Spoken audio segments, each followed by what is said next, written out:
I ended up with peanut oil on my hands. I touched my eyes and they turned beet red, like stop sign red. I mean, he still immediately had a reaction. It was redness around his mouth. There was some like swelling of his lips, his little baby lips. I have a really hard time letting people see me struggle and ask for help. Can you just come over to my house and I'll cook us dinner? I will cook us dinner every night, always. And then that's exhausting because you're like, I just want to pray. I just don't want to cook tonight. Nobody understands and why me. And it's like, actually, it's not just why you. It's actually kind of why us. And there's actually a lot of us. There's a lot of us. Yeah. Hi. Hello. And welcome to EpiPod. We're two 30-somethings who never go anywhere without our Eppies. 2 of them. Living that food allergy life. Sarah is a mom to 2 little boys with food allergies. And Danielle has navigated life-threatening allergies her entire life. Living with an invisible health condition is so isolating. Well-meaning family and friends asking, can we just pick the nuts off or scrape off the cheese? Overthinking every plane ride, restaurant visit, birthday party, and even kiss. Feeling like you have to be perfect 100% of the time. Because the stakes are just so high. The fear and the anxiety. Trying to cover it up so you don't affect anybody else. Especially your kids. Phew. Sound familiar? Join us on the couch and take a load off with people who just get it. You're in for a mix of treatment updates, vent sessions, tips, and wins. Plus the occasional guest to learn about all things allergies from the experts themselves. We're so glad you're here. Hi, Sarah. Hey! We're finally here. We are doing a podcast. We've been talking about it for a while. A long time, but it's here and we're sitting in the chairs and I have these things on my ears. Professional Teletubby, as I said earlier. We were trying to figure out hair in front or hair in back, but it doesn't matter either way. We are, we talk about this all the time, but we come from super different backgrounds, but we are in the same sort of trenches. We're in the same boat. We're in the same allergy life. Yes, allergy life is not created equal, but it also kind of is. Totally. You know, like we both have our own experiences. We're in our own journeys, but I love that we're here today and we're going to talk about it from sort of 2 different perspectives. And we have that to offer to anyone out there who is looking for that like allergy best friend that they maybe don't have, you know? Totally. We can all have best friends that we love, but if you don't understand what it's like to have allergies or to have kids with allergies, it really is different. Yeah. I mean, I'm 32 years old. I've had this my whole life. Peanut, tree nut. At the time, or up until a couple of years ago, I thought it was peanut, tree nut, seed, and legume. Oof. And I always just was in my own little boat, in my own little world. I never talked about it. The only times friends would ever hear about it is if they overheard me speaking to a waiter or a manager of a restaurant. And it wasn't until I started putting up TikToks about it and documenting my journey with my allergist. Right. Once I moved to Austin from California, it was the first time I had a provider who really was like, let me just shed some light on how different allergy and the allergist's approach is to it than maybe when you first received this diagnosis as a 6-year-old, which I don't even know if you can count what I received as a diagnosis. We'll get into all that. Yes. But it wasn't until I started sharing that I realized, oh, actually you're not on this little island and there's so many people who have the same struggles and the same questions and the same internal battle going on. And I mean, we've talked about this 1,000 times, that I consider you one of my friends, but also like the allergy mom that a lot of 90s kids never got to have. Like the industry just wasn't there then. Right. And parents didn't really know or have the information either. So it's not even that it was their fault. Totally. So a combination of a provider who is super up to date, leads with kindness and research, a therapist who is helping me through sort of the decades of dealing with this high level of anxiety, and then a community, you being the most prevalent member of that, just feeling like, oh my gosh, there's actually a lot of us who are in it. So I see that every day on my Instagram page. The number of people who tell me all the time, like, I felt so alone. Yeah. And then I found your page. And that's not like giving myself a pat on the back. That's saying like there's such a need out there for people to feel some arms wrapped around them. Totally. You know, and whether you're an adult or you're another mom like me that has food allergy kiddos, we need to feel supported. We need to feel seen. We want to feel respected. And so I'm excited about this podcast, EpiPod, because we're here to be that for other people. And I really hope it's kind of what I wanted, the warm hug I needed.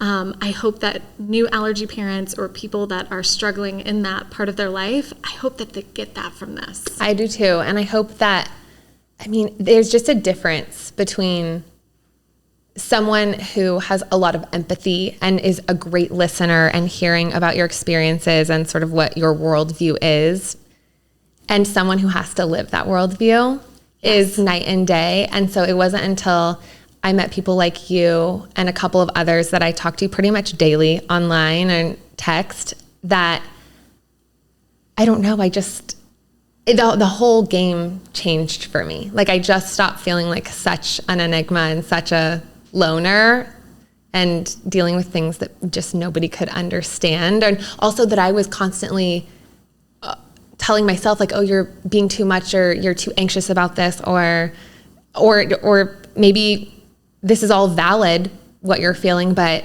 nobody understands, and why me? And it's like, actually, it's not just why you, it's actually kind of why us. And there's actually a lot of us. There's a lot of us. Yeah. It's like over 30 million in the US alone struggle with food allergies. So there's a lot of people out there who are looking for an outlet, or just somebody who gets it and someone who understands. So yeah, I couldn't be happier to be here with you and for you to bring that side of things that, like, I lived it my whole entire life. Here's what worked for me. Here's what didn't work for me. I think it's going to be so impactful for people to hear and understand your side of things and your take. So I think we should just kind of go through and tell people like who we are and our experience and our journey thus far with allergies. What do you think? I love it. Yeah. Let's do it. Okay.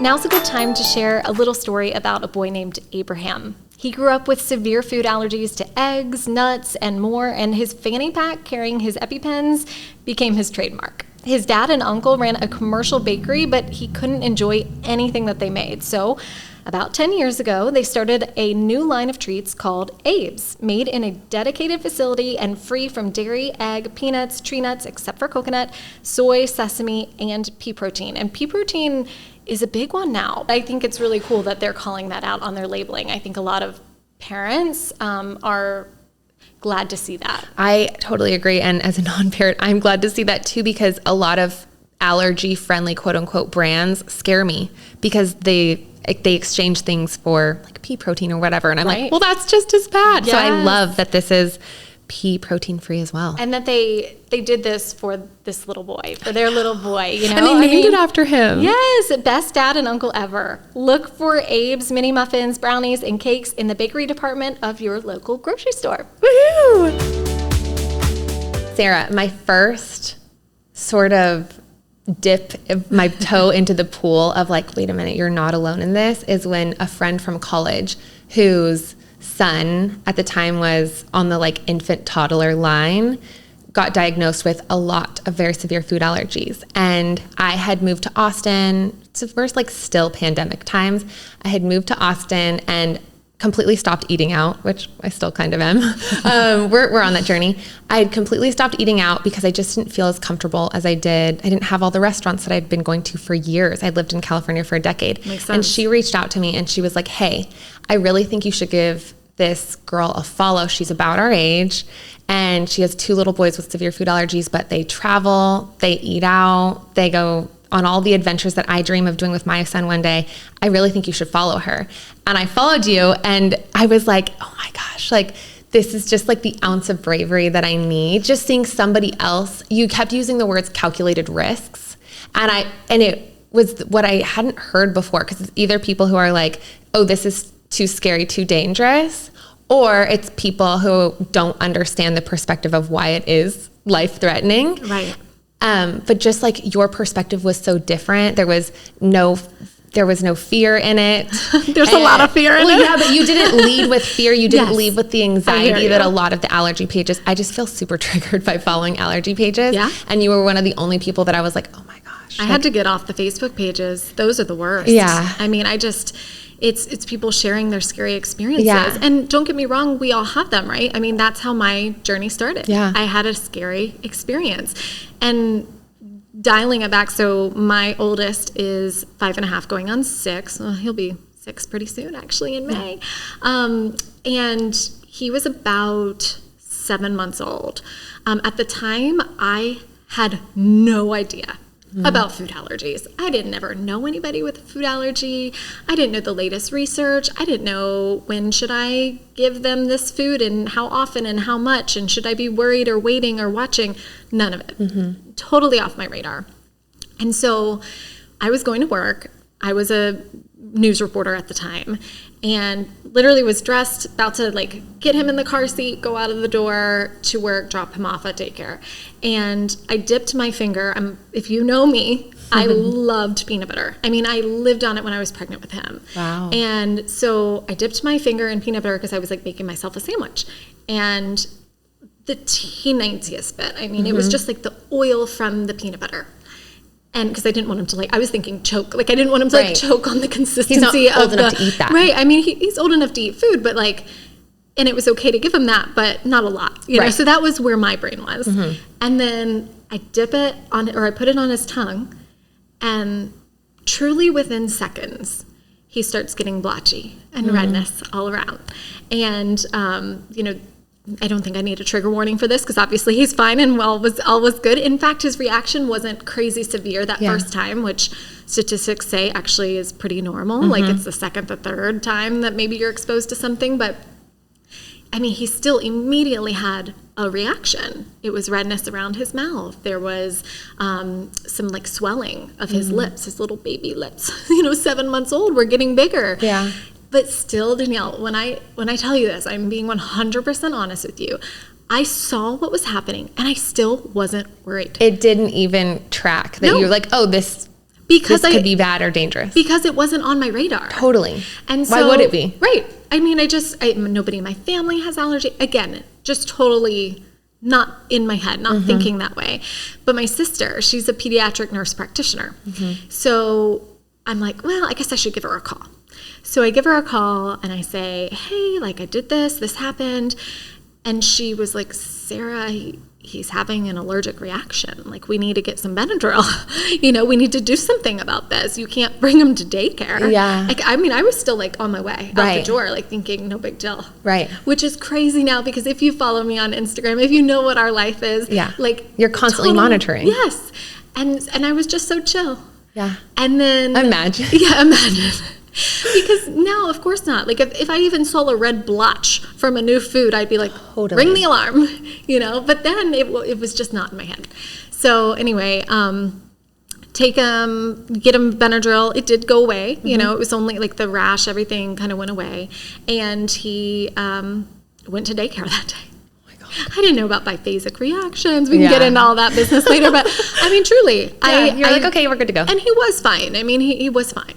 So anyway, long story very short, we told the pediatrician. They told us we need to go see an allergist. We went to an allergist, and that's when we did some testing.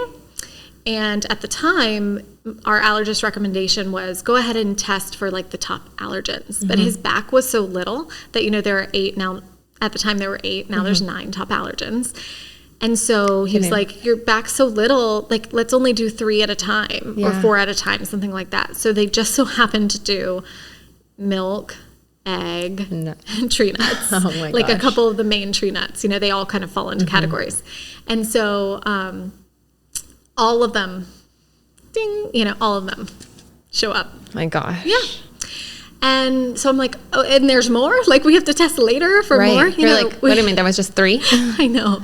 And then we did blood and confirmed, testing is always all over the place. As people who are in the food allergy world know, it's not consistent. There are false positives. Again, I didn't know any of that going into it, but later I went on a deep dive. Totally. You went investigative reporter, Sarah. Yes. You were like, this is my profession. Let me just figure everything out. Exactly. And honestly, it came to that. I mean, he was 9 months old whenever I left my news job, because after that, I was so overwhelmed with the information I needed to know, the new lifestyle we had to adapt to. I didn't want to be reporting live at the Capitol and then fighting Austin traffic home if he needed me. Totally. And it just was too much. And I mean, there are other factors too that made me leave that profession, but that was a huge one for A me. life-threatening health condition is definitely the biggest. Yes, yes. And, you know, people understood, but I actually got out of, like, we signed contracts in news, and I actually got out of my news contract because I felt that passionately about this has changed my life. And prior to this, you won an Emmy, right? I did? Yeah. So, like, it's not like this was a career that you were just willy-nilly about. Like, this was your passion. This was... Oh, it's everything I ever wanted for my whole life. Wow. I mean, from the time I was a little girl. At the time as a little girl, I wanted to be a meteorologist. And then I didn't want to do all that school. What? So they have to go to extra school. I'm like, I'm not about that life. Oh, my gosh. But then, yeah, I really, it was my everything. Yeah. And your world changes. Your world changes when you become a mom, right? Like, everything changes. But then you have a child that you love completely and fully, more than anything in the world. And then you realize they need you more so than even another child might. Totally. And you just, everything goes out the window. Everything you dreamed or thought your life would be is different now. And it was a journey. It still is. But, you know, you talked about, like, me not leading with fear. That takes time. I always, when people come to me and say, like, how are you so brave to do this and that? I'm like, dude, I wasn't. Not in the beginning. I mean, that is my personality. I'm not generally an anxious person, so I think that helps. But no, I mean, we have slowly but surely eased into this kind of, let's weigh the actual risk. Let's see, you know, he's getting older. So, like, I can't keep him in a bubble anymore. Totally. You know? I mean, I could go on and on about what we've done at daycare and the breastfeeding journey. I mean, even before we found out through that reaction, I mean, he lived his whole baby life. Colicky. Yeah. Yeah. I wouldn't say abnormal. He was a happy, healthy baby, but I mean, if you were the friends in the neighborhood who walked with me that had kids at the same time, you know, they would push their babies and they'd be content the whole time. Graham would be squirming. He would be uncomfortable. He'd be crying. And, you know, people just told me he has colic. Everything's fine. You know, he'll grow out of it. It's gas, you know, and sure enough, again, probably a later episode we'll go all into this, but like, when I cut out his allergens, Danielle. Night and day. Different child. And at the time, my doctor said, you don't have to cut it out. That's a myth. It doesn't pass through the breast milk. Yeah. Get out of here. Get out of here. You're not living my 24/7 colicky baby. Yes. And then to see the light switch it blew me away. And that, I think, also made me realize even more so that, like, this is no game. Right. You know, this is serious business. This changes everything about him. Right. Everything about our life is now different. But what's crazy is, while that was my experience in, like, a tidal wave, a smack in the face, yours was very different in what I know about you and your life, and finding out when you were a kid and then now living as an adult. I mean, you've been on a roller coaster, but in the beginning, your experience was different, right? Totally different. 90s baby. 90s baby. Yeah, 91. The good old times. So I had the most golden of childhoods. Yeah. Like, my parents, especially my mom, like, when people are like, what did your mom and dad do? I'm like, well, my dad's an orthodontist. My mom is a super mom. Like, she was born to be a mother. Both of them, but especially my mom, made my childhood magic. Like, she was the most present, Martha Stewart on steroids, thoughtful mom in the world. And yeah, I remember I was lactose intolerant. I had pre-memories. Apparently I was lactose intolerant. Okay. Now, I mean, I haven't spoken to an MD about this, but by today's allergy standards, I think I would have been qualified. It would have qualified as severe dairy allergy. Because what were your symptoms? Full body hives. Yeah. Puking, and out the other end too. Right. I mean, that is like, definitely a double system reaction. Yeah. I mean, full body hives. I mean, I don't, again, not a doctor. Yeah. But I also have gone through lactose intolerant phases in my life, and it's like tummy ache. Yeah, maybe there's some diarrhea like down the road or something, but it's not immediate, and it's not like scary. It's not all of the different systems at the same time. So there was never, I heard stories of like my parents would go away on like a ski trip for a weekend, and I would stay with my grandparents who lived down the street. I was always at their house and being taken to the pediatrician because I was in hives and, you know, obviously very upset stomach. And the pediatrician was like, Sherbert has lactose, like she can't have lactose. And it was just sort of like a no-no. You know, when your grandparents like give you too many sweets, that was always a mentality with the milk thing. Like it was never a fear-based thing. Yeah. On one hand, I'm like, what the heck? Like, what the heck? And on the other hand, I'm like, wow, up until I had a really terribly scary experience that made me educate myself and sort of come all up to speed of like, oh shoot, you should be carrying an EpiPen, and this is this is serious business, as you were saying. Yeah. That wasn't until I was 25, I believe, 24, 25. Do you feel like you got lucky? I got lucky. I honestly feel like I had some scary experiences, but I also got lucky in the sense that, praise the Lord, like none of them actually threatened my life. Yeah. But I also, it gave me, I just didn't have any sort of fear around food. I didn't have social anxiety about, you know, like, can I have this or not? So it started with the lactose intolerance of what we used to call it. And I remember my mom coming down to my preschool for like pre-K kindergarten things. And for pizza day on Friday, she would come with soy pizza. Like she would make me like personal pizza. And #allergy mom. She didn't even know it. She didn't even know she was an allergy mom, but she was an allergy mom. Like she always went above and beyond. I would have like the normal snack, I believe, like if it was baked in. Okay, yeah. I could be totally wrong, but I do remember her coming to the school, and it was never like a social, I never felt othered. I never felt left out. Yeah. I never felt like, oh, I wish I could have that. I was always an extremely picky eater. Like I didn't want it. I didn't want to try new things. Like just to get me eat fruit and a turkey roll was like very hard. And I'm so getting like flashes of my life now with grandma's so picky. I'm like, gosh. And I think it's my body. It was my body protecting myself. Yeah, could have been. So I was such a picky eater that I never wanted like the weird treats that people would bring in for their birthdays or whatever. Yeah. But, and I was always like, well, my mom's bringing me like a special pizza. Like it's special pizza and you can't have it because it's my special pizza. That's right. You so turn it around. It was really negative, never a negative thing. Yeah. But then in kindergarten we had it was with like the local rescue mission homeless shelter where those volunteers came in and set up this long table in the preschool cafeteria, and we helped make PB&Js to sort of teach, you know, like there are those who are really struggling and like you have to help your neighbor, kind of like all school lesson. And I remember, I've always been a big social extrovert. I just remember standing in the cafeteria and not wanting to get near the table. Like I was acting really weird socially, and the teacher kept encouraging me to go join the line of people and make the sandwiches. Yeah. And I was just like, it smells really bad.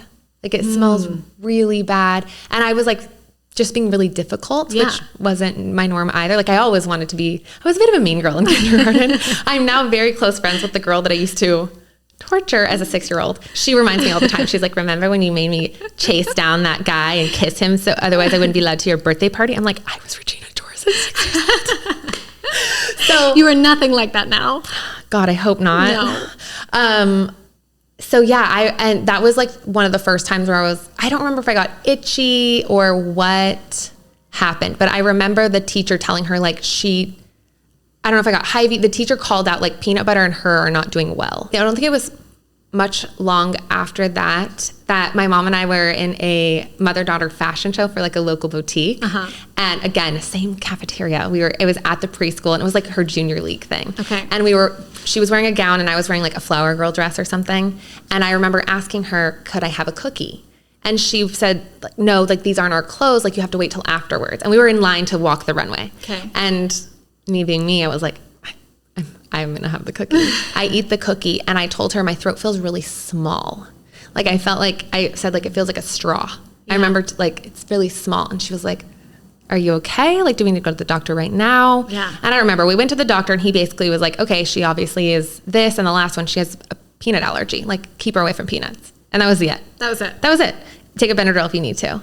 There was no even prescription for an EpiPen? There was no, I've never even heard of an EpiPen until my 20s.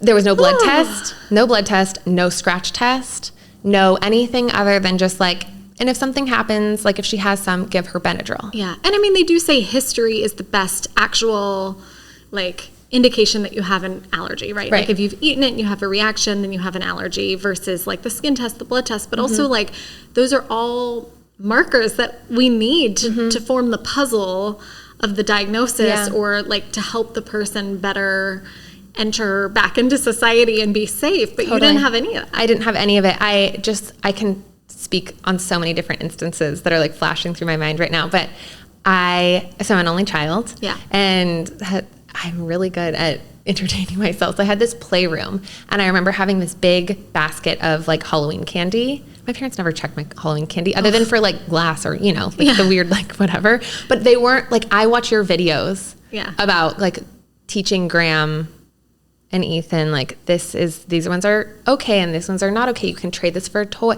There was any of that. Yeah. My parents just didn't know. And I remember eating something with nuts in it and spitting it out and running to my playroom bathroom, which was like up off the kitchen, and like clawing it out of my molars. And I remember looking in the mirror. This is like such a like core memory. I don't know why, but I remember. I know why. I remember looking. I was never afraid though. Like I didn't know to be afraid. Yeah. I remember looking in the mirror and saying, "You almost got me, but not this time." Like, you sneaky candy or something like that. That does sound like Danielle now. Yeah. You almost got me, but not this time. Yeah. And there were a lot of accidents. I became so adept and like so good at advocating for myself I wasn't even 10 years old yet. Yeah. Like I remember being in second grade and being at a lunch table and playing patty cake with one of my very good friends at the time, Aisha, and she loved peanut butter. And I don't know if it was the peanut butter off of her hands from her sandwich or somebody who had eaten at the table before me, but I ended up with peanut oil on my hands. I like touched my eyes and they turned beet red, like stop sign red. No amount of white was left. And it scared the teachers. It scared the principal. I remember sitting in the assistant principal's office and them waiting to call my mom to take me to the doctor.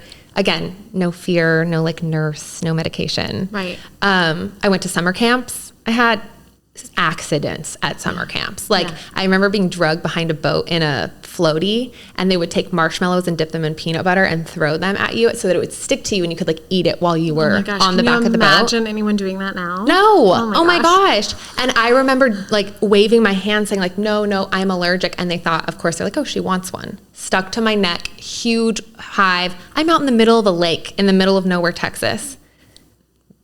I remember eating pesto for the first time, a little older, later at a summer camp, like them having to take me in a golf cart. I didn't know what pesto was. So I used to like be interested in eating other things. Not so much anymore. Yeah. And there were accidents here and there, but it was never anything that scared me enough of like, there was no impending doom. I didn't ever have the thought like, oh, you're going to die from this, or not even, or you're not going to be okay. Right. And so that changed though when you had your more severe reaction in your 20s. I had a really severe reaction in my 20s. When I was 24, my roommate and I were out adventuring for the whole day. We were starving, and I did everything that I normally do to protect myself. And there was a snafu with the preparation of my food, and it sent me to the hospital. So at the time, I wasn't even carrying Benadryl. I had changed my purse that morning, which is so weird. I never went anywhere without Benadryl, but I changed to a purse to match my outfit. And so we literally left everything, got in her car, stopped at a CVS. And as I was taking the Benadryl, I was like, oh, I've never had the thought, you're not going to be okay. The impending doom. I was like, I don't know if it was the anxiety or what, but I started to like lose vision. Like it was tunnel vision. Sure. I didn't know if I was going to be okay. I told her, get me to a hospital. And I called my mom on the way just in case. Terrifying. to tell her Yeah. that I loved her. It was Wow. terrifying. So it went from being no fear to an accident that changed everything. And of course, then that led me to get a test for the first time. Yeah. So I see this doctor. This was when I was post-college living in Los Angeles. Go see this doctor. He handled it terribly. Like, honestly, it was pretty traumatizing. Got my blood test back and told me some really damaging things. He was just like, in all my, decades of being a doctor, I've never seen anybody with such high levels. Like, I can't believe you travel. I can't believe you eat out. Like, you need to be carrying EpiPens. Like, this is one of the most severe numbers I've ever seen on a blood test. And I'm an anxious person, and I am a rule follower, and I took those to heart. Oh my gosh. So I still ate out and I still traveled, but all of a sudden there was this fear of like, this could threaten my life. It gives me chills to hear you say that, because it's one thing to feel it on your own, or like, I did some research and I got some of those fears and things myself, but to have somebody tell you to basically be afraid. A doctor. And to stop living, a doctor who you trust and who has a degree in medicine. And it wasn't just that. Because at the time I was like, I'm allergic to nuts, all nuts. Right. He was the one who was like, and, a lot of people who are allergic to peanuts are also usually allergic to sunflower seeds. So you should be very afraid of those too. Like, you need to stay away from sunflower seeds. And also legumes, because a peanut is a legume. So stay away from all of these. And I had some run-ins with chickpeas in high school. Like, sure, yeah. But now all of a sudden I'm afraid of peas. I didn't know that peas were related to a peanut. They are. Yeah. But yeah, all of a sudden my world, not only was I trying to bounce back from, oh my gosh, my roommate had to run red lights to take me to the hospital. Yeah. And like coming to terms with, oh, I should be carrying this medication around. But now I have an MD telling me, and here are more things that you didn't even know to be afraid of, which would have been fine if he had done a test, but he never did a test he was like, wait, there's not really like a scratch test for sunflower seeds, so just stay away from it too. I'm so sorry that happened. I'm still working through it now. I thankfully have a therapist, but yeah. I think that was like the first time, it was like a double hit of like MD, and accidents happen. You can do all of the right things. And whether it's a label, because labeling laws are so whack, restaurants are chaotic and people are not, accidents happen back there. And I have, of course I want people to take reasonable precautions, especially when I've warned them 100 times, hey, this is the allergy situation.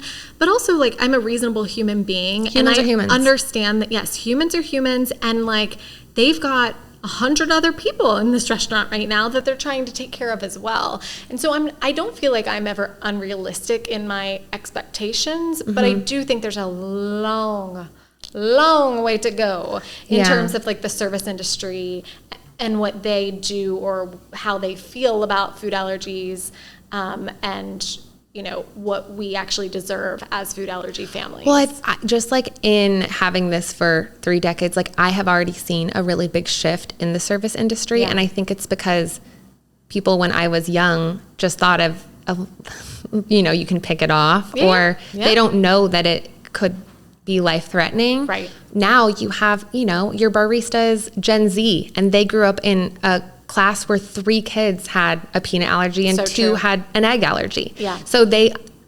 understand, they're like already is a bit of a shift because it did become more common. I didn't know. I was me and one other kid in my whole elementary and middle school who had an allergy. And so I just thought like, oh, I'm so weird. And it turns out statistically, the numbers are exponentially on the rise, and kids who are now growing up with allergies aren't as much of the outlier as I was. Like, it's not 2 kids in the whole school. Maybe it's 2 kids in the class. Yeah. Right now, I think Graham is the only one in his class with an allergy. There's a few that have listed sensitivities or are vegan just on lifestyle choice, but I think he is the only one in his class, but there are plenty of others in his school. Like in his entire class, like the kindergarten class, there are many kids with allergies. Yeah. So I just think it's different, and both from like research, from the options, it's becoming more widespread for providers to offer treatment. Yes. Down to the service industry just being a lot more empathetic. We're used to understanding what exactly that means. I have already seen really encouraging shifts. Just to sort of close out the story of where I'm at now is the pandemic really did a doozy on me. Mm-hmm. And I also thought I was really alone in that. And it turns out my therapist is like, no, this is not uncommon at all. It messed with everybody a little bit in different ways. Yeah. Like I remember summer 2019 is when I started noticing I was getting tired. Like I'm tired of explaining this. I'm tired of monitoring myself after eating out. I'm tired of having to feel like I'm in imposition when it's somebody's birthday party. And that was the first time I had felt like any sort of exhaustion, not just like, oh, this is my special cheese pizza. Right. And then when the pandemic happened,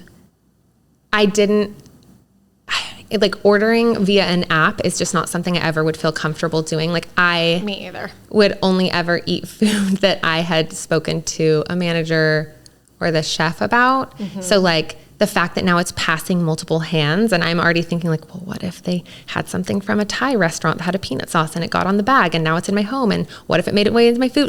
There are just so many ways that it could go wrong that personally that is not something I'm comfortable with. Yeah. So app delivery was very common in the pandemic, but a lot of it was digital ordering. Yeah. So even though you're at the restaurant, you're doing it through a phone, and some people even have robots delivering it to your table. Mm-mm. But even ordering from a person became hard because the masks, right? I felt like I couldn't connect with them enough to be okay, I'm going to put my life in their hands, or they understand. My intuition couldn't gauge it. There's a lot of body language and kind of face reading that goes into it for me too. If I get the vibe that you are not taking this seriously, it's done. A hard no. I'm done. I lose my appetite and my body shuts down. It's not safe. Right. I'll just drink the water bottle out of my purse. Yeah. So pandemic, I moved to Austin, Texas for a lot of different reasons, but from Los Angeles to Austin.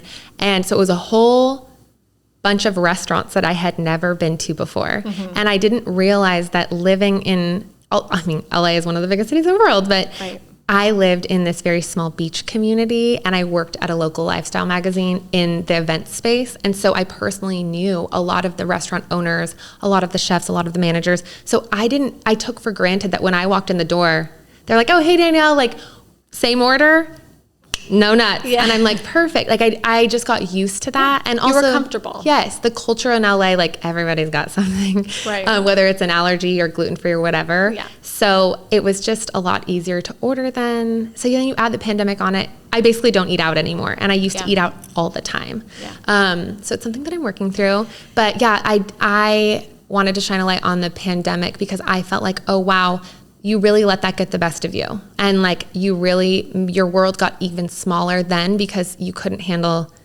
those hurdles or those anxieties. And that's something that my therapist has been really helpful in saying this is extremely common.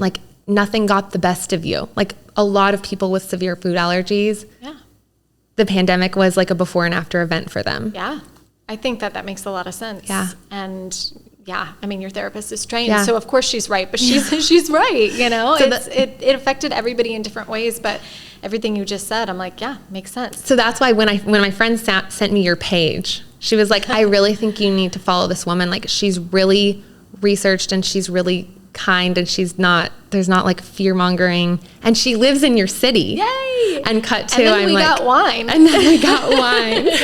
Yes, it was so great when you reached out because I don't know. It's when people reach out to you on the internet. It's a hit or miss. Yeah. When you're a person of the internet. Yes. I don't know. It's a hit or miss. And I don't consider myself a person of the internet, but Well, you are. Well, I don't know. But then, I was she's a cool girl. I think she's super cute. And we could go grab some wine and just chat about allergies. And the rest is history. It's just really cool to be friends with you and learn from you and to hear these things. And there's so many things I'm excited to dive into on this podcast because little things you've told me and I've taken it back to my life and thought about it with my kids. Oh, okay, this is something that happened that affected her negatively. I need to make sure I'm not doing that. Or this is something that was really positive in her early years. So I need to make sure I'm doing those things, So I'm really, really excited to hear all of these intricacies of what made you you. Thanks. And I'm really excited to be here doing this right now. Honestly, it's an honor, and you're just one of the biggest blessings that has happened to me since moving to Austin and like in my post-grad life. I'm like, there's no one I would rather be doing this with. Just the fact, like, talking about allergies, I'm like getting choked up. Oh. Love you. Love you too. Thought I was going to be the first one to cry. Yeah. Stop. No, I knew I was going to cry. I love you. I have a really hard time letting people see me struggle and ask for help. And so being open about the thing that has been such a thorn in my side for my whole life, it turns out actually is like, it can be truly one of the greatest honors of my life, and we're just getting started. And I know you receive these messages too. Like, I have people being like, I didn't even know treatment would be possible. Like, my child would not be halfway through desensitization without your TikTok. And I'm like, what? Yeah. Like, it's just wild. So I don't know if there's even a lesson in that, but what it's taught me is sometimes like the thing that you feel like that is holding you back, and that has made you into the person you are in the negative way. Like, I always think, like, who would I have been without knowing, trying to protect myself as a 6-year-old, you know? Yeah. It actually can maybe be the new big chunk or like a big purpose in your life. See, now I'm crying. Oh. Well, mainly because you talk about being 6, yeah. and my kid is going on 6. And thank you. She brought you tissues. Do you like one? Yes, thank you. But I think all the time about his life, and I just want him to have such a beautiful life, yeah. And I want him to live a full life. And the idea that anything could hold him back from that crushes me. Yeah.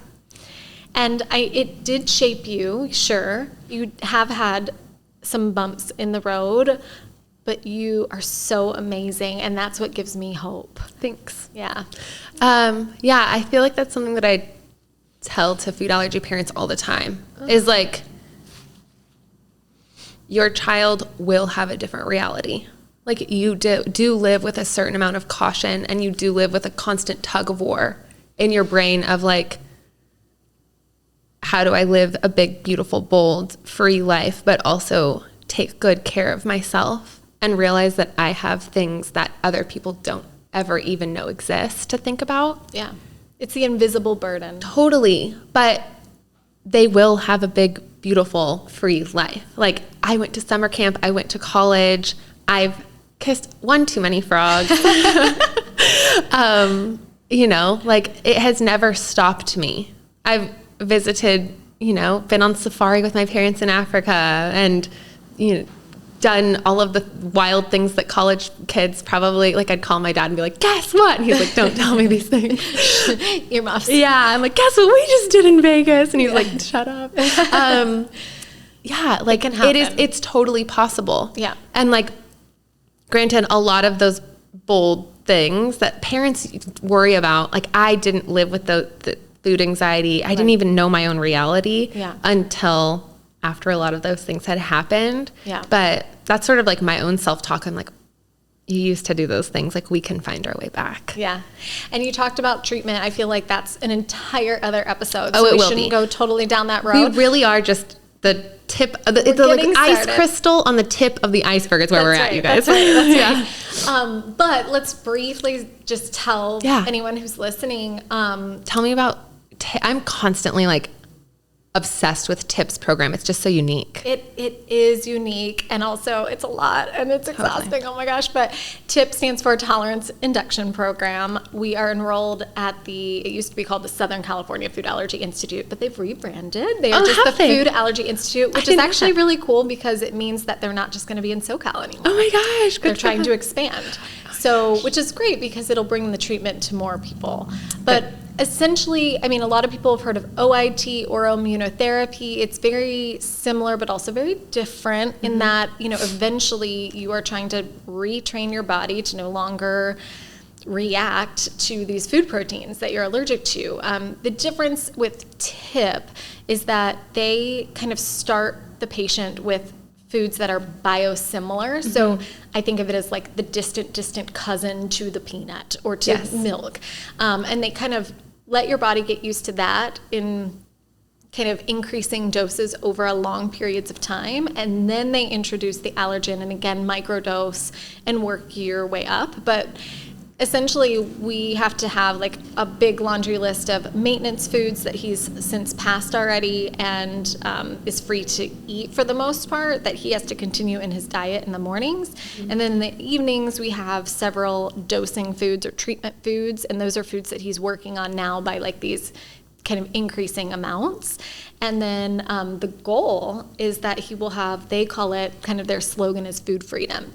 Which is, I mean, it's like heaven. Yes. It is. Yeah. To think that our whole life could possibly be different, you know, even in like a year and a half from now is pretty wild. I mean, he'll always have to carry epinephrine, at least now, while there's not a true cure. They don't call it a cure.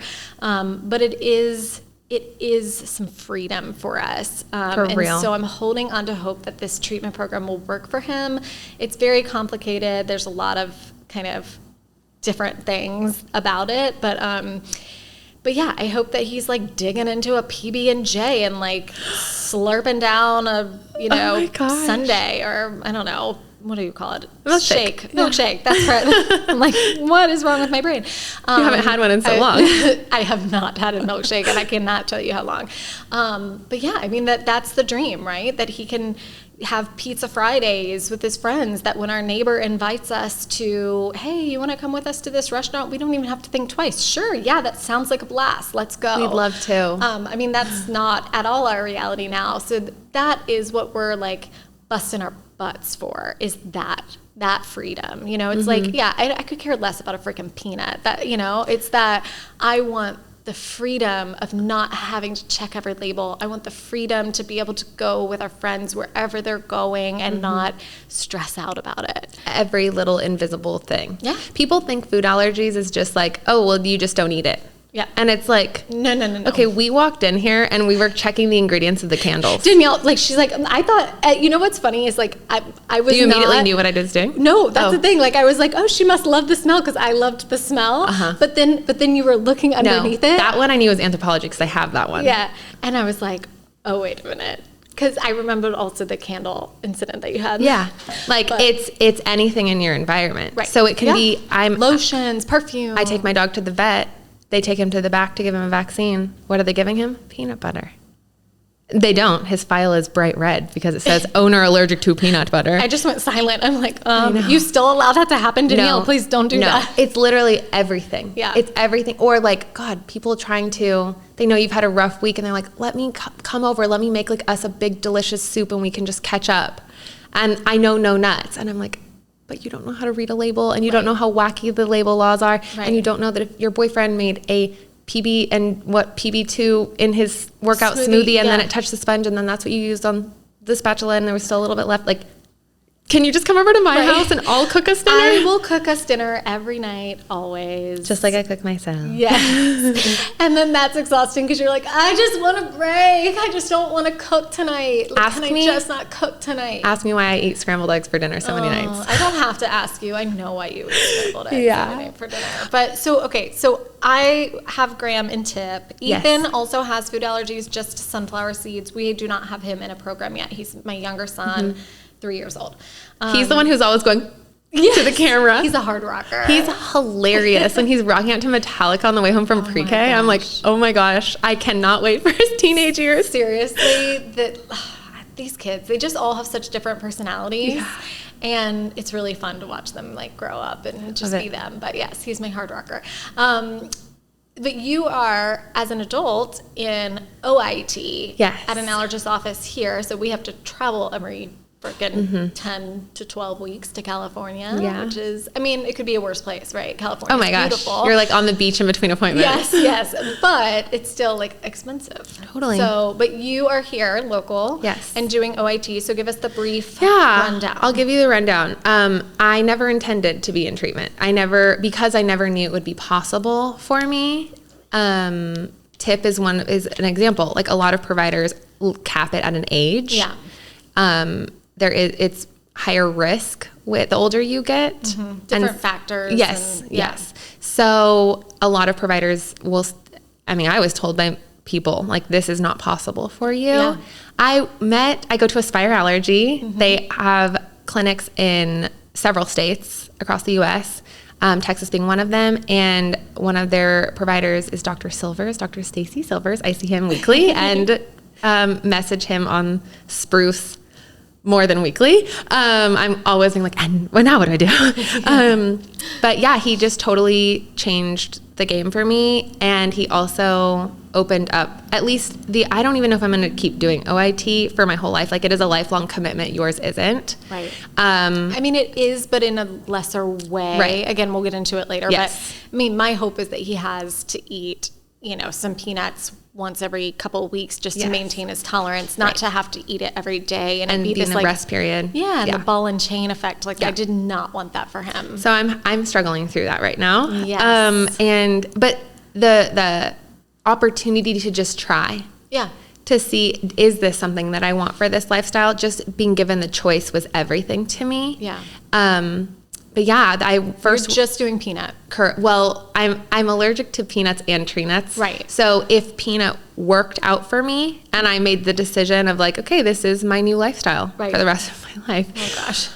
I would move on and desensitize the tree nuts as well, because what's the point of just tackling one? Yeah. But yeah, the reason people are like, if you didn't mean to do this, like, how did you accidentally end up doing this? I went in because I wanted to get the COVID vaccine. My dad is in his 80s, and his doctor highly recommended that anybody who would be around him be vaccinated. Yeah. And I didn't necessarily want the vaccine. That's a whole other can of worms. But at the time, it was sending people into anaphylaxis. Yeah. And so they were saying anybody who carries an EpiPen, do not get the COVID vaccine until we have more information. Yeah. It turned out to not be linked to food allergies at all. Right. But I went in just to confirm with an allergist, and he was like, so, like, when was the last time you were tested? And I was like, oh, there was an accident. And, oh, never. Yeah. And so he retested me, and he was like, I think you're good with, like, almonds and chickpeas and peas. And he was like, this laundry list of things. He was like, you're definitely highly allergic to peanuts and to some of these tree nuts. But, like, there's a whole bunch of things that you are making your life more difficult than it needs to be that I don't think you're allergic to at all. Oh my gosh. We should do food challenges. Yeah. And I was so like, you started what? there. So we did scratch test, blood test, food challenges. And then when we figured out, like, okay, these are the ones you are anaphylactic to. Yeah. He was like, there's always OIT if you want to try that. And I was like, what? It took me over a year to get up my nerve. Yeah. But basically it is oral immunotherapy. You are microdosing every day on your anaphylactic allergen, and it is all under doctor supervision. So you start with it's invisible to the eye. They suspend it in liquid. Yeah. For us, it was a gummy. Yeah. Yeah. And so you do it in the clinic the first day to get you to your starting dose. I was there for like 8 hours. Yeah. And then every day you do that starting dose until a week or 2 weeks, sometimes for me. Yeah. Later, you go back in and you up the dose in clinic. And then you go home and you do that until you make your way up to, everybody's goal is different. Some kids who do really well with it are eating like many peanuts. Yeah. My goal was always like 3 to 4 peanuts is what he said. Yeah. Which, as someone who can't even do something that was made in the same factory, right, is like telling me to climb Mount Everest in a bikini. Yeah. Like, what? So it's just something that, and as a recovering perfectionist, I've always said this, I just want to give myself the chance, the option. I've never had options when it comes to food allergies. Yeah. And I've always just been told, like, you cannot be helped. So just a provider who I don't know if I could have done it with anybody else, and hopefully we'll have him on as a guest, but yeah, he was just, he's so kind. he's so patient. He's able to speak to my raging anxiety and PTSD without making me feel like I'm nuts for thinking that way, or without disqualifying what I'm feeling. Yeah, literally pun intended. Without disqualifying my feelings, he speaks truth in them, aka awesome. That they're not true, or or like the chances of that happening are actually quite low. It's been a journey. I have had really high highs and really low lows, and I don't know if it's what I want to do for the rest of my life. I don't know if I want to do. I don't know if I can do that for the rest of my life. Yeah. But I also am equally exhausted with my current reality. Right. So it's just, I'm at my own personal science project is what I say. Yes. I have a science project in my kitchen every morning. Oh my goodness. So they're really different, but yes, they're different, similar. And for me deciding to do it, I was just like, you know what? It seems unreasonable to me for a doctor to just say, yep, you have an allergy. Here's your epinephrine. Good luck. Good luck. I was like, yeah, no, that's not my personality to just accept that my life is altered forever and there's nothing I can do about it. Honestly, I think seeing your treatment, because there was that year where he was like, okay, food challenge is done. If you want to do OIT, holler. Yeah. And I was like, never in my life would I be brave enough to do that. Like, I get that feedback a lot online is like, oh, you're so brave. I could never do this. My anxiety is crazy high. Like, I could never do this. I'm like, you haven't met anxiety until you have met me. Like, I am not a brave person. I am someone who really struggles with allergy anxiety. And Speaking of anxiety, one of the things we wanted to do was talk through, right? Like, or bring up a question. We get them all the time on our social media channels. Yes. Like, people like, what would you do in this situation? Right. You know? So I feel like whether or not we do it now or in other episodes, I think that will be something that's really helpful for people to see, like, as an adult, how have you managed allergies? And like, as a mom, what have I told my kids? Because I want to know. I want to know what other people are doing, you know? Well, and so basically every episode we want you guys to, we'll have a email that you guys can email into, and you can tell us the situation, and we are here for you as your allergy besties. Yeah. I mean, we're not experts. No, we're not clinicians. We're not MDs, but we are people who are in your boat and who probably been faced with the same thing. That's right. I think we should do it. Okay, let's do it. Let's start off the tradition strong. Do you want to ask me a question? I do. Okay, and then I'll ask you. Yes. Okay, and these are real questions that people have written to us on social media. Do you want to just quickly give people some back? If they haven't followed us for any amount of time, they're not going to know even, what are you talking about? Like, why are people sending me questions? I'm a full-time content creator. Yes. I have worked in the digital marketing space since I was interning as a sophomore in college.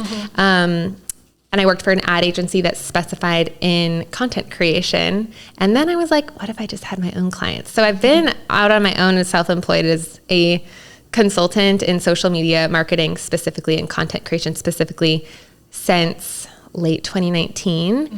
And then when I started sharing, my TikTok went a little viral because people thought I was dating my dad, because I call him either daddy or Larry, no dad. And they're like, whoa, that's her daddy. And I'm like, my biological daddy. God, I did not know that. So was he mortified, or did he not know? Oh, we both thought it was hilarious. Okay. When I was home for the pandemic in 2020 for 8 months, my TikTok started getting some traction. I've just always created content, both for myself for fun and for clients professionally. But just having endless amounts of time in the house. Sure. My TikTok picked up traction, but it really picked up traction when I started sharing my journey with Aspire Allergy and working with Dr. Silvers. Working with Dr. Silvers and showing what a scratch test looks like, and showing, honestly, it was really healing for me.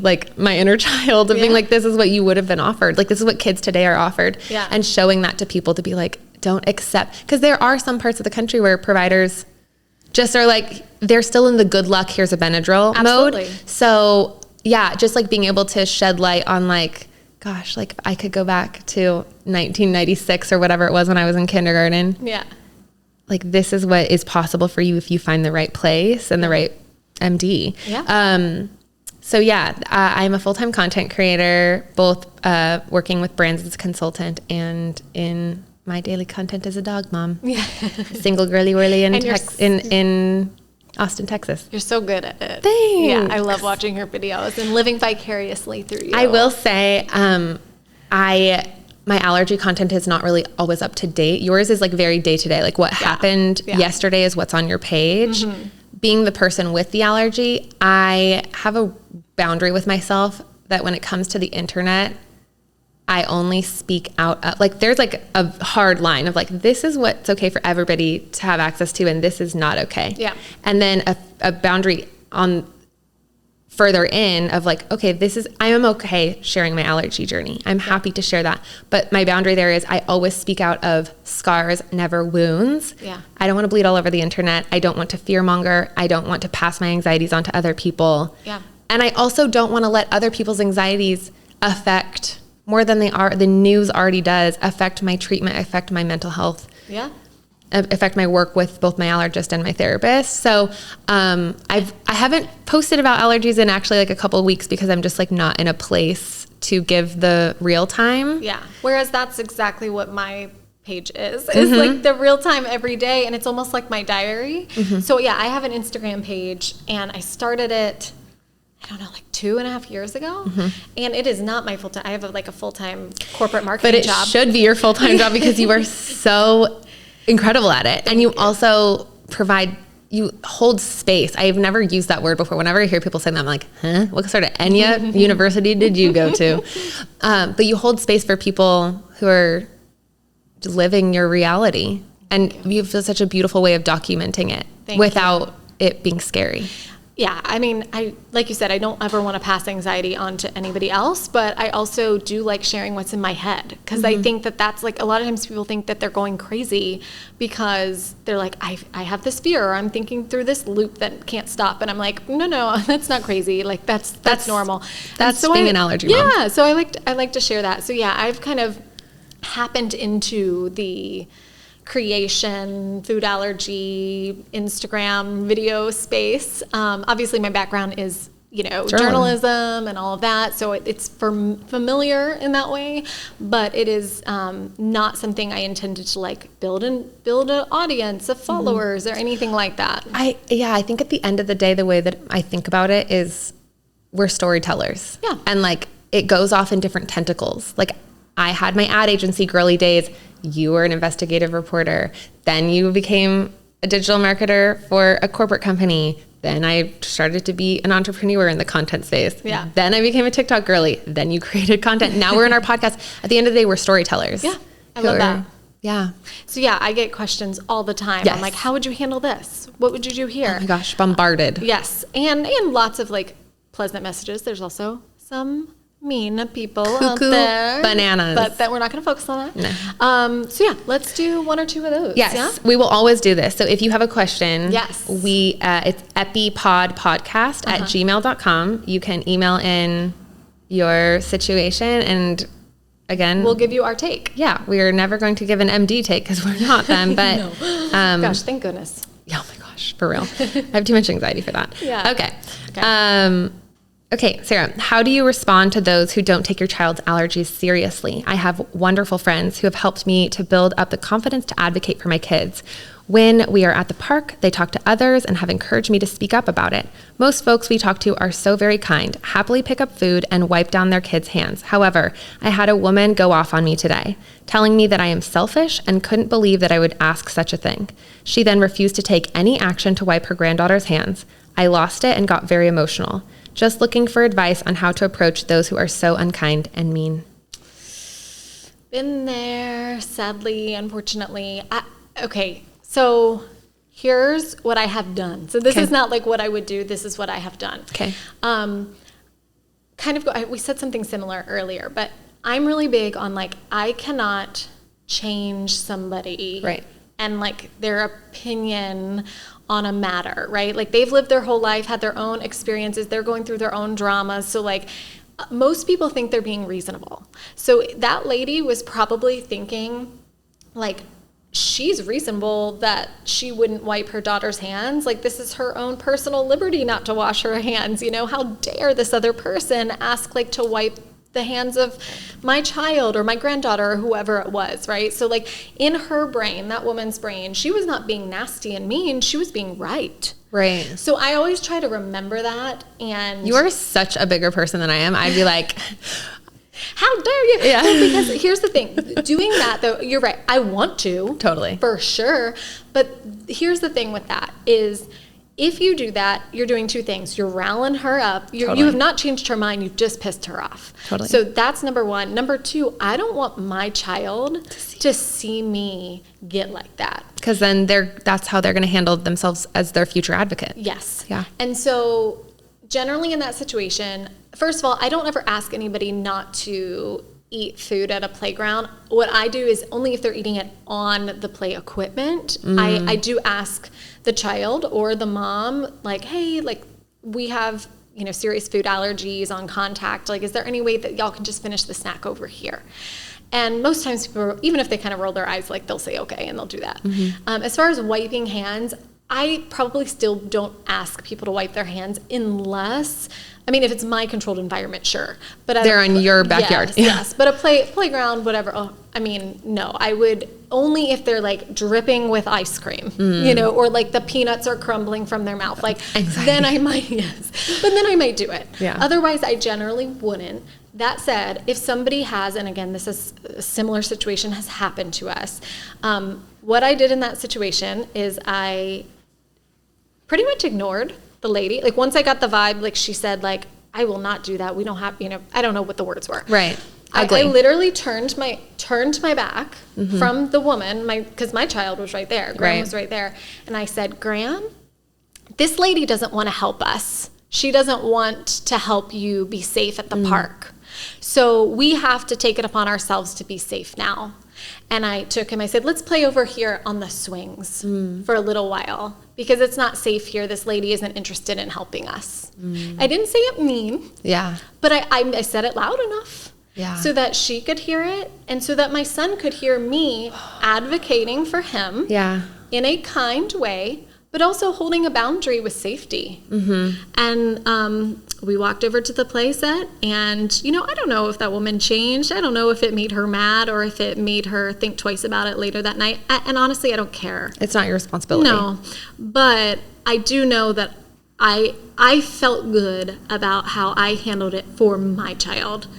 And then we made sure that after, I think I also said, like, let's, really try hard not to put our hands in our mouth, today. Guiding him. Yes. And then, we'll wipe your hands after we leave here. And so that's what we did. And do you feel like if that were to happen again today, after we finish the podcast, that's how you would want to handle it again? Okay. I do. I love it. I think he's older now and he would get it even more. I think then it was a little more for show to her. Like, if I'm being honest, like he was younger. So it was like, he was probably like, what is mom saying? I want to play. But, right, exactly. But, it was more like for myself and for that lady to hear. But now I think being older, like I would say the same thing again. I love because I think that he would gather something from that. I hope it doesn't happen. I really think a lot of times people are like that because they truly don't understand. I don't think the majority of people are just hateful and angry and vicious. I totally agree with you. I think that they just have no connection to allergies or understanding about them. And that's not an excuse. I'm not giving them an excuse, but I am saying that I think that's the reason for a lot of people's behavior. I think... So I've never been on a playground. I've never had more than a 3-year-old dog. That fires me up. Yeah. But something that I would offer to this person who wrote into you, not to say to the person, but just something that may help you mental health wise and just self-talk wise, that I think could be a helpful switch for her is I mentioned that I am exhausted. Like, I am tired after 3 decades of advocating for myself and being on the lookout and all of the things. Yeah. Don't add more to your plate. And this is something that I have to actively work to keep myself accountable to. But it's not your responsibility to convince anybody of anything. Yeah. It's not your responsibility that Joe Schmo on the street believes in your reality, thinks that it's too much or not too much, understands the research. Like, you don't have to convince or explain anything to anybody. Even if it's like somebody who is super close to you and you're having a conversation over wine and they're trying to be kind by just taking interest in your life and your reality and what's going on with your week, I can feel myself sometimes like wanting to explain, like so badly wanting for other people to understand what I have to deal with or what my reality is. And it's like, whether they're coming at it from a super mean-spirited place that gets you fired up like this lady, or the most kind place, like I've experienced countless times with really good friends of mine. Yeah. You don't have to explain anything. Like, it's exhausting. You can just be like, you know what? I don't want to, I don't want to talk about this anymore. Like, I want to hear more about your new promotion or whatever. Like, so I feel like brevity and not feeling the need to be understood. You understand, your doctors understand. Yep. Period. Yeah. So brevity can be really helpful in those scenarios. Like, say this was somebody who was not mean-spirited, but who is like pushing back or trying to know a lot more. Yes, you can educate. And yes, if you're feeling up to it, you can explain. But there's nothing wrong with, in this situation or anywhere else on the spectrum, to just have brevity and just explain to the people who it matters to. I love that. AKA your provider and you and the people that you live in your home with. That's awesome. Okay, you ready for your question? I'm ready. All right. Hey, I just came across your TikTok page and noticed that you had a severe food allergy. I recently went to an allergist and confirmed that I have an allergy to peanuts and tree nuts. I was curious how you deal with food anxiety in general, because often I find myself not enjoying food like I used to because now I'm so worried about a reaction. Also, it stresses me out thinking about going to a vacation in a remote place or like maybe a ski trip where you're kind of trapped. How do you deal with that? This food allergy anxiety thing has been a recent thing for me, and I don't know how to shake it even when I'm almost certain that things are safe. That is... That's an entire episode, but... Literally, I feel like I like wrote that myself. Yeah. Like, that was the difference of me, like, 24 and before and 24 and after. So I just want to first say to this person, like, everything that you are feeling and thinking is so valid. And if you're having any amount of self-talk of like, I'm being too anxious, or beating yourself up for having these thoughts of just, at the end of the day, you just want to be safe and you just want to protect yourself. And you are also sort of grieving the place that you used to be in. Yes. And it's a lot. So 1, all of these feelings are valid. 2, I'm so sorry that you're going through this. I am in the exact same boat. Like, literally, I could have written this. Yeah. I would encourage you to find a therapist to work through this with, because I didn't. Like, cautionary tale right here. I just sort of kept telling myself, like, oh, you're having, you got tired this year, or, oh, the pandemic will go away, or, oh, like, it just keeps going on and saying like, oh, you used to not be that way. It'll eventually like sort itself out. Probably won't. Like, and if it does, you may go in waves. Like, having a medical professional who knows the way your brain works to be able to give you the tools and the exercises to just sort of return back to yourself, to be back into your body, and to just like have better coping mechanisms. Because the thing is, and I feel like this is the journey that I've been on with OIT. I thought like OIT was this secret key that I was given, like, and if you make it to the end, you won't feel this way anymore. And it turns out, oh, I just signed up to feel that way every single day at 10 a.m. So having tools to work through those things are integral. And I waited way too long to find a therapist. There is a food allergy anxiety category of therapy that I didn't even know existed. Which is great. I literally, it is, gosh, I have to find the website before we sign off, but or we'll put it in the we'll put it in the description. Right. Yeah. We will link the website that I use to find a food allergy anxiety specific therapist. Yes, and we should also have her on, the person who started that. Yeah, I think her name's Tamara. Oh yeah. Yes. Who started the website? Yes, we need to have her. Yeah, on. We'll reach out to her. My therapist is amazing.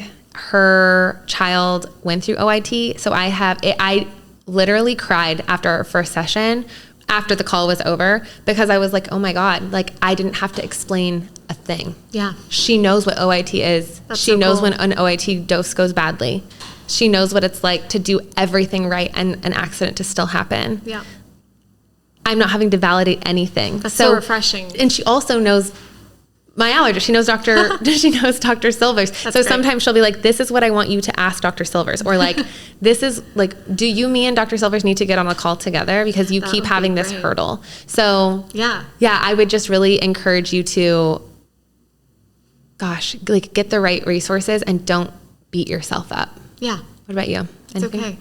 I mean, I think you covered it. And I think that this is a very, a good one for you to focus on because you've lived it as an adult. Mm-hmm. I mean, I certainly have food allergy anxiety being my children's mom. For me, I really tried to look at statistics and numbers and real data. Yeah, probably the journalist in me. But, I try to ground myself in that information sometimes to be like, okay, yes, of course it's a risk. It's a risk I don't want to take. However, the chances of X, Y, and Z happening in this sort of scenario are really low. Also, I have everything I need, like epinephrine and, everything in place. I've set up myself to be as prepared as possible. Yeah. So I try to lean on that. I'm not saying it's a perfect Band-Aid, but it's something that helps me sometimes through anxiety. Yeah. This is something that I'm working to go back to. I want to go back to eating out. I want to go back to going on vacation and not feeling like I have to pack all of my food. But I will say that even before I really struggled with food allergy anxiety, I never left myself unprepared. Yeah. I remember going to France in 2018 and half of my suitcase was safe granola bars. Oh yeah. Dried fruit, beef jerky, brands that I knew, so that if we went to dinner and I smelled something and it was off, or just somebody in the table next to me was having a curry and I lost my appetite, I'm not going to be starving. Right. Yeah. I'm not going to be starving. I'm not going to go any place without my EpiPens. Yep. I'm not going to go any place, in Austin, you go out on boats a lot or out on paddle boards a lot. Yeah. Okay. I'm nervous about what weird snack people are going to have in the cooler that's going to bust loose and get all over the cans. I'm going to have, my purse is a cooler and that's where I'm going to keep my EpiPen safe. Right. And I'm going to have my own little canned rosé. And P.S. I'm not going to like the beer that the boys drink anyways. So being prepared is power. Totally. Yeah. You don't have to travel with all of your food and you're never going to be able to be prepared for absolutely everything. But just knowing I have a Mary Poppins bag in my purse. If I'm hungry, baby girl has granola She's the bars. Snack lady. Yes. Yeah, so am I. Oh my gosh. Yeah, we have snacks in the trunk, snacks in my purse, snacks. Yeah. Snacks. My friends know this. If it's going to be a hosted birthday party at somebody's house, I don't want to take the attention away from the birthday girl. Sure. Or a wedding. I don't know what the caterers, food offsite, what sort of chaos. I'm not the star of the show. I don't want to be the star of the show. Right. I will eat a huge meal before that wedding and I will enjoy the drinks. That's right. So just figuring out okay, you're going someplace and you're not sure what the menu's going to be and they were a little weird on the phone, eat before, go for the friendship and the wine. Yep. And then you have your therapist to be like, was this a safety behavior? Or was I advocating for myself well? Yeah. I love that. Yeah. And I can't wait to do that every week. So definitely send in questions. Yes. Because we're excited to answer them and take what you want from them. And we have loads of DMs to go off. We have a huge vat of questions already. But things do get lost in the DMs. So send us on the email. Yes.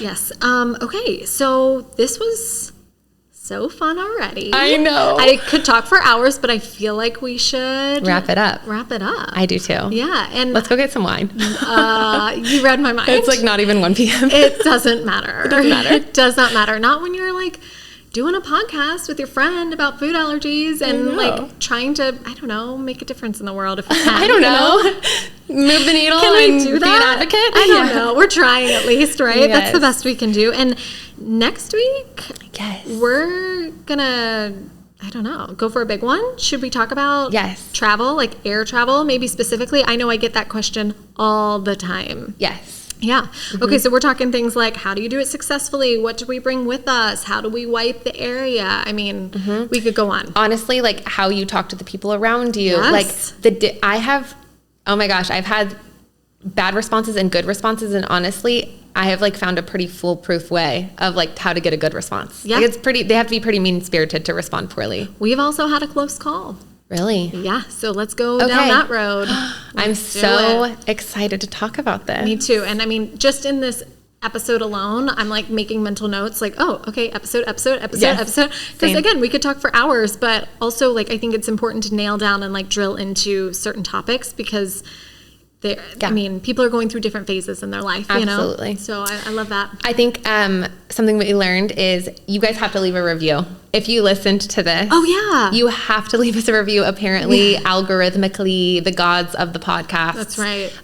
Leaving us a review will mean a lot to the success of the show. So and subscribe or save or I don't know the lingo all the yet. things. I'm not a podcaster quite yet. Yes. I'm getting there. No, I am one. We're doing this. Yeah, subscribe to the podcast, but the call to action, please, if nothing else that you take away from this is what you need to do is get a therapist and leave a review. And come back and join us again because, again, this is just going to be like us chatting through really important topics that we wish we would have had someone to talk to about whenever like we were going through these different moments in our lives. Yes. Okay. Thank you to our sponsors, Abe's Muffins. It's a staple in our household for sure. Thank you so much for making this possible and for supporting us. And we certainly support you by eating them. They're delicious. Yes. You can follow us at Danielle.She'sFun both on Instagram and TikTok. And Instagram and TikTok also, it is Food Allergies OTG, stands for On The Go. Okay, let's go get some wine. Let's do it. I'm ready.